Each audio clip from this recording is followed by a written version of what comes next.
Salam, vektorlar mövzusuna aid bir neçə suala baxacağıq. Deməli, bu suallar son 4 ilin qəbul buraxılış imtahanında iştirak etmiş suallardır. Bu sual ikisi də eyni tiplidir. Birini mən yazacağım, digərini həmin suala baxıb siz yazarsınız və rəylərdə cavablarınızı gözləyəcəm. 6 nömrəli sualı yaxınlaşdırıram. Bunu mən yazıram. 5 nömrəli sual isə sizə sonda ekranda qeyd edəcəm, yəni sualı yaxından göstərəcəm. Burada 5'i yazsam yer qalmır yazmağa, həll etməyə. Ona görə 6'nı yazıram ki, aşağıda həll edə bilim. Baxaq sualın həllinə. Diaqramda ABC üçbucağının təpə nöqtələrinin koordinatları verilmişdir. Bu üçbucağın xaricinə çəkilmiş çevrənin tənliyini yazın deyir. R bərabərdir sual. Əvvəlcə ABC üçbucağı çəkirəm. A nöqtəsi X mavi rənglə göstərilən, baxın burada 2 və 4'ün arasında 3. Y isə qırmızı ilə göstərilən 8 və 10 arasında olan 9. B nöqtəsinin koordinatları deməli 10 və 11 arasında, 10 və 12 arasında 11 və qırmızı 3. Eyni qaydada C nöqtəsinin koordinatları isə 3, 3. Biz əvvəlcə bu üçbucağın tərəflərinin uzunluğunu iki nöqtə arasındakı məsafə düsturuna görə tapırıq. AB bərabərdir kökün altında 3 minus 11'in mötərizə kvadratı üstə gəl 9 minus 3'ün mötərizə kvadratı bərabərdir. Olacaq 64 üstə gəl 36 kök altda 100 bərabərdir 10'a. Deməli AB'nin uzunluğu 10'a bərabərdir.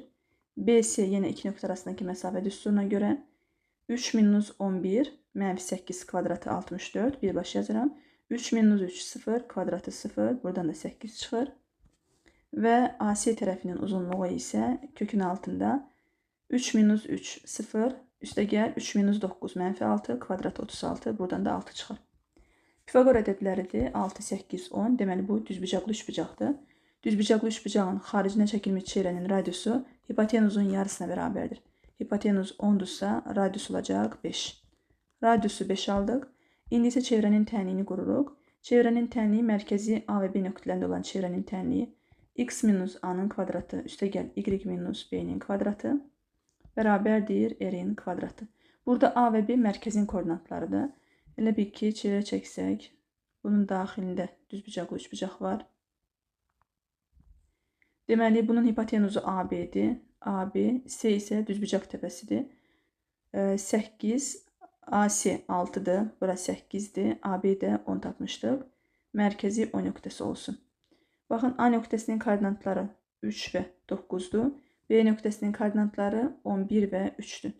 Burada O nöqtəsi AB'nin orta nöqtəsidir. O nöqtəsinin koordinatlarını iki nöqtə, daha doğrusu orta nöqtənin koordinatlarına görə tapırıq.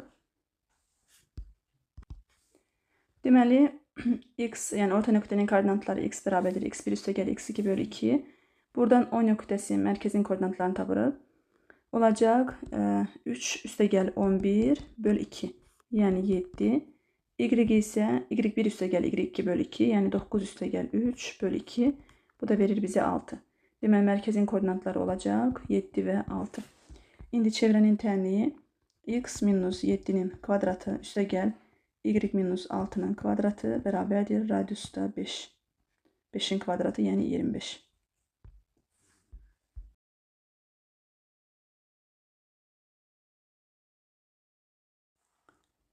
Növbəti suala baxırıq. Çevrələrin mərkəzlər arasındakı məsafəni soruşur. Mərkəzi AB nöqtəsində olan çevrənin tənliyi x minus A-nın kvadratı üstə gəl y minus B-nin kvadratı bərabərdir R-in kvadratı. Burada deməli A və B, burada verilən ədədlərin əksini götürürük. Birinci çevrənin tənliyinə görə mərkəzin koordinatları müsbət 3 və müsbət 2. Digər çevrənin tənliyində mərkəzin koordinatları mənfi 9 və mənfi 3. Bu iki nöqtə arasındakı məsafə düsturuna görə hesablanır. Yəni D bərabərdir kökün altında mənfi 9 minus 3'ün kvadratı üstə gəl mənfi 3 minus 2'nin kvadratı.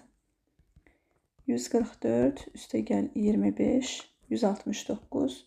169 da 13'ün kvadratı deməkdir. 12 nömrəli sualda radiusu 5 olan və OA 8'dir. Çevrənin tənliyini soruşur. Bura olsun çevrənin mərkəzi M nöqtəsi. Deməli, çevrənin radiusu 15'e bərabərdir. Baxın, OM 5'dir. Daha doğrusu 5'ti. 15 yox 5'ti. OA vətərdir. Çevrə üçün vətər rolunu oynayır. 8'dir.